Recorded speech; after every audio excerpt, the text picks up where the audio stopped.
जो दुष्टों को भी क्षमा कर दे वह श्री राम है, और जो दुष्टों को यथोचित दंड दे वह है परशुराम। भगवान परशुराम को कौन नहीं जानता। उन्हें जगत के पालनहार भगवान श्री विष्णु का छठा अवतार माना जाता है। कहते हैं कि परशुराम ने 21 बार समस्त क्षत्रिय वंशों का संहार कर भूमि को क्षत्रिय विहीन कर दिया था। इसका उल्लेख पुराणों में भी मिलता है। लेकिन क्या आप जानते हैं कि भगवान परशुराम ने ऐसा क्यों किया था? आज भी भगवान परशुराम का परशु यानी फरसे को जंग क्यों नहीं लगी है? आज भी मिलते हैं भगवान परशुराम। ये सारी बातें सुनने के लिए इस वीडियो को अंत तक जरूर देखिएगा। एक बार सहस्त्रार्जुन अपनी पूरी सेना समेत भगवान परशुराम के पिता जमदग्नि मुनि के आश्रम पहुंच गया। मुनि ने कामधेनु गाय के दूध से पूरी सेना का स्वागत किया। कामधेनु गाय की ऐसी अद्भुत शक्तियों को देखकर सहस्त्रार्जुन के मन में उसे पाने की इच्छा जाग उठी। उसने ऋषि जमदग्नि से कामधेनु को मांगा तो ऋषि ने कहा, यह गाय ही उनके जीवन के भरण पोषण का एकमात्र जरिया है। ऐसा कहकर बात को टाल दिया। लेकिन सहस्त्रार्जुन कहाँ मानने वाला था। सहस्त्रार्जुन ने क्रोध में आकर ऋषि जमदग्नि के आश्रम को उजाड़ दिया और कामधेनु गाय को अपने साथ ले जाने लगा। तभी कामधेनु सहस्त्रार्जुन के हाथों से छूटकर स्वर्ग की ओर चली गई। भगवान परशुराम अपने माता पिता के अपमान की बातें सुनकर क्रोध में आ गए और सहस्त्रार्जुन का वध करने का संकल्प किया।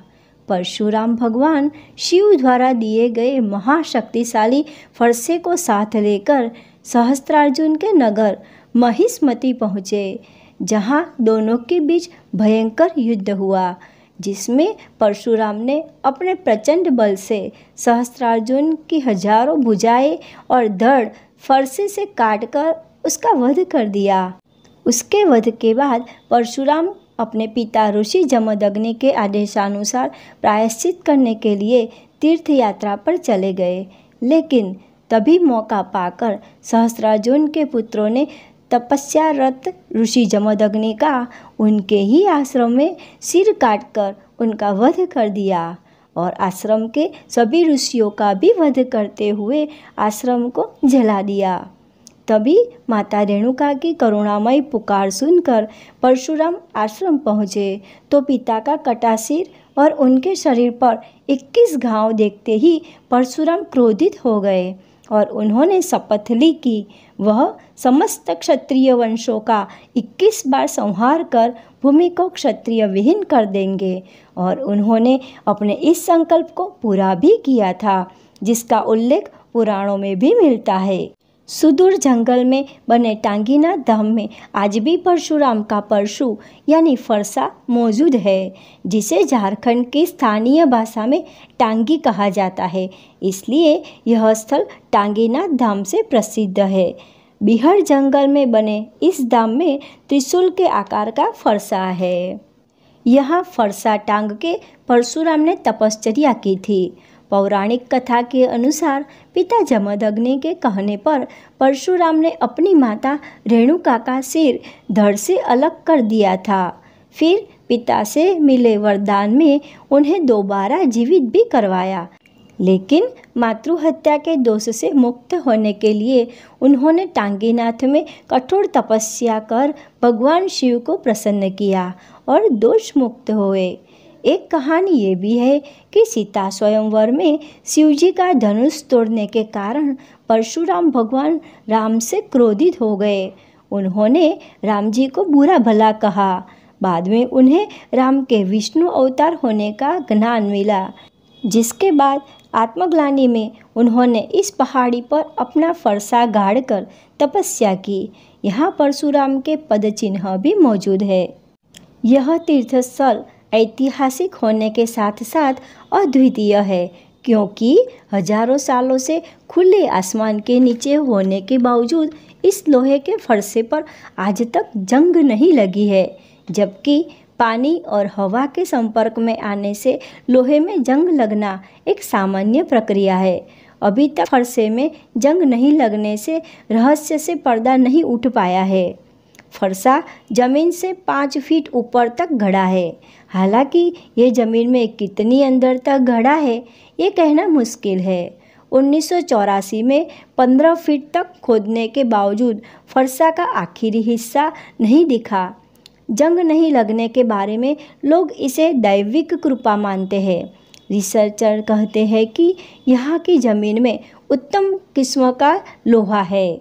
इतिहास में भी जिक्र है कि पहले के ज़माने में हथियार बनाने के लिए एक क्षेत्र के लोहे का इस्तेमाल किया जाता था। यहाँ की असुर जनजाति लोहा पिघलाने का काम करती है, लेकिन यह फरसा दिल्ली के स्थित मेहरौली के लोहस्तंभ से कम नहीं है। परशुराम जी सदैव अपने गुरुजनों तथा माता पिता की आज्ञा का पालन करते थे।